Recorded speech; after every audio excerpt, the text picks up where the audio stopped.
रात के करीब 3 बजे आरव की अचानक नींद खुली और उसने आदत के अनुसार अपना फ़ोन उठाया। उसकी नज़र जैसे ही सिया की चैट पर गई, उसने देखा लास्ट सीन 2:17 AM। दिल में एक अजीब सी बेचैनी हुई। उसने तुरंत चैट खोली और एक मैसेज पढ़ते ही उसके होश उड़ गए। अगर तुम ये पढ़ रहे हो तो मैं जा चुकी हूँ।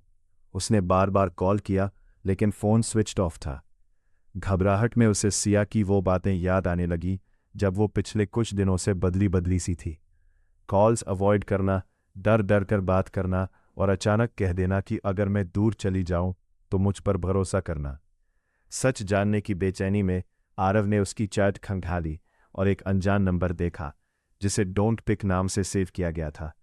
उसने तुरंत उसकी आखिरी लोकेशन ट्रैक की और एक पुराने कैफ़े तक पहुंच गया, जहां वेटर ने बताया कि सिया पिछली रात वहां रो रही थी और किसी अजनबी से मिलकर बहुत घबराई हुई चली गई।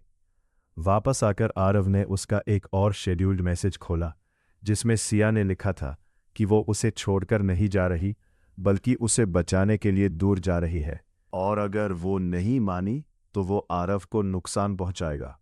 ये जानकर आरव टूट गया, लेकिन इस बार उसने हार नहीं मानी।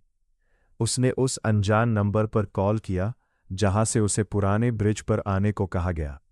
बिना देर किए वो वहां पहुंचा जहां उसने सिया को डरी हुई हालत में देखा और उसके पास वही आदमी खड़ा था। सिया ने रोते हुए कहा कि वो यहाँ क्यों आया, लेकिन आरव ने साफ कहा कि वो उसे अकेले नहीं छोड़ेगा। तभी वो आदमी गुस्से में सब खत्म करने की धमकी देने लगा, लेकिन अचानक पुलिस वहां पहुंच गई क्योंकि आरव ने पहले ही लोकेशन शेयर कर दी थी। पुलिस ने उस आदमी को पकड़ लिया और सिया टूटकर आरव के गले लग गई। कुछ महीनों बाद दोनों फिर उसी कैफ़े में साथ बैठे थे। इस बार डर नहीं, सुकून था। आरव ने मुस्कुराते हुए उसका फ़ोन उठाया और कहा, अब तुम्हारा लास्ट सीन हमेशा मेरे साथ रहेगा। और सिया ने उसका हाथ थाम लिया, क्योंकि सच्चा प्यार कभी ख़त्म नहीं होता।